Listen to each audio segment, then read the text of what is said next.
I'm Chef Jeff Trombetta from Norwalk Community College in Connecticut, and today I'm going to show you how to make a true tomato concasse, the French way.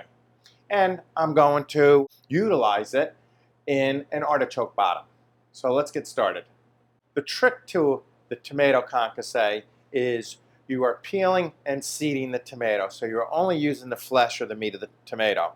And it's a very clean tomato concasse. And then it's a chopped, rough chop.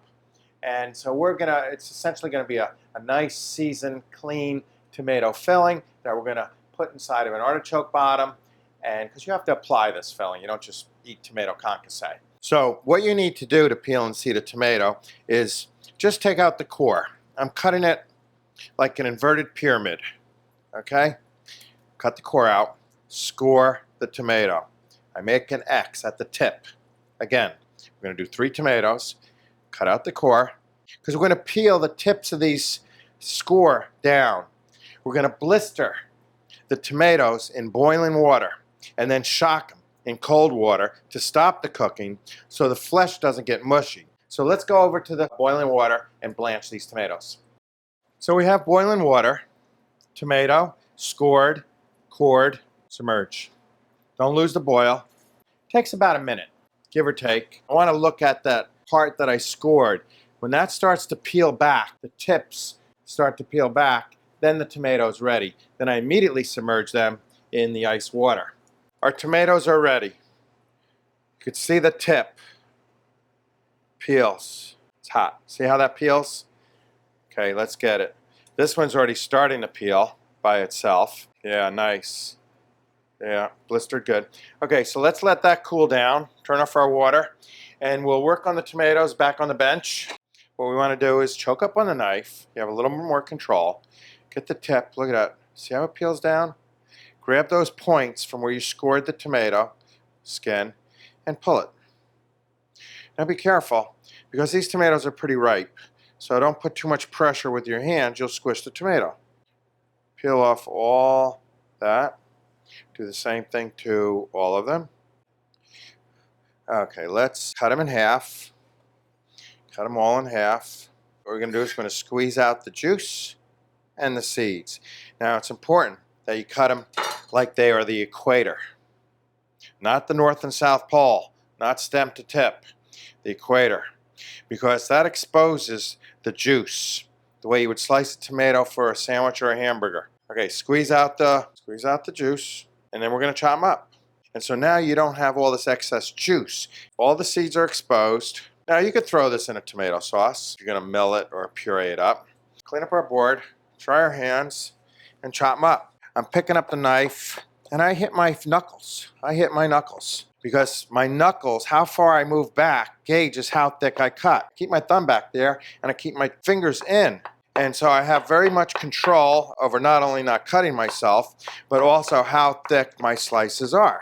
Turn this whole pile around, and then I'm going to rock the knife. The tip never leaves the table. I choke up on the knife. That's a balance point. I have a lot of control with the knife when I choke up. So that is our tomato concasse. Nice, red, no seeds, no excess juice. We'll put it in a bowl, season it up. So, basil. Nice basil. Okay. I'm not going to use shallots because they probably won't cook as well in the oven. And I'm going to use chives to get my onion flavor, give some green and freshness and brilliance, but I do want some onion flavor. Garlic's chopped small enough, so that's okay. So we'll use some of that. And we're going to hit it with a little bit of olive oil. And, of course, pepper.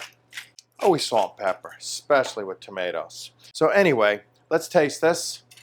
See if I have it seasoned properly.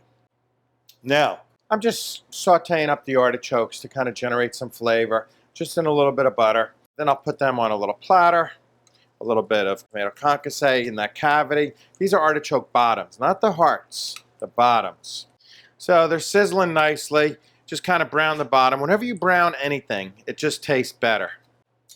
What we're going to do is we're going to take our artichokes, right here, fill them up with our nice seasoned concasse. That's right, if they spill over. It'd be nice to get nice big artichoke bottoms so they could hold a lot of concasse. Okay, so let's hit it with a little bit of Parmigiano Reggiano. So we'll put this in the oven. I got a pretty hot oven. I just want to give it a blast. And 10 minutes. It's a nice 500-degree oven. And I'm going to decorate my artichoke with a little vegetable. It's a nice little vegetarian dish. Let's plate our tomato concasse filled artichokes. I'm going to go right in here. This is my asparagus and my broccoli. It's just going to be a garnish. And always a little salt, a little bit. So let's take our tomato coulis, the sauce made from the pulp of the tomato. Has a lot of continuity with the tomato concasse. Let's put that on the base of the plate. And that looks pretty. It's a nice fresh color. And we're going to take our artichokes with the tomato concasse. Let's put them around. You have to think of portioning. I'm thinking 3. That's a pretty healthy appetizer right there. Let's take our broccoli, floret always up, and I'm putting this right in the center. Now remember we split our asparagus? Look at that. That is tomato concasse. Just as I would have hoped. Delicious, Mediterranean, Provençal style. I'm Chef Jeff Trombetta, Norwalk Community College, Connecticut. And remember, it's just good cooking.